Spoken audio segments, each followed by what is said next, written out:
রমজানে আপনাদের ভয়াবহ বিপদ অপেক্ষা করছে। বলতে পারেন যে ভবিষ্যৎবাণী করে গেল নাকি? দেখেন না কি হয়। কথাটা আগে শোনেন তো, কথাটা শুনে আগে দেখেন তো কি হয়।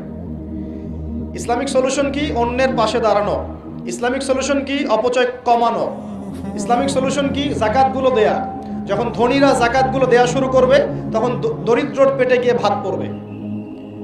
ধনীদের সম্পদে যে জাকাত আছে, এই জাকাতগুলো যখন আপনারা সুষ্ঠুভাবে বন্টন করবেন তখন গরিবের পেটে ভাত পড়বে। শুধু এইসব তন্ত্র মন্ত্র আর খাতা কলমের ইকোনমিক্স দিয়ে সমাজে শান্তি প্রতিষ্ঠা হবে না। খাতা কলম বইপত্রের অর্থনীতি দিয়ে সমাজে শান্তি প্রতিষ্ঠা হয় না, বরং সমাজে কি হয়? পুঁজিবাদ হয়। পুঁজিবাদ কি জিনিস?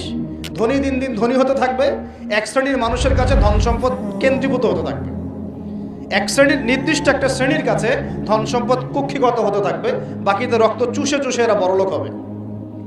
এখন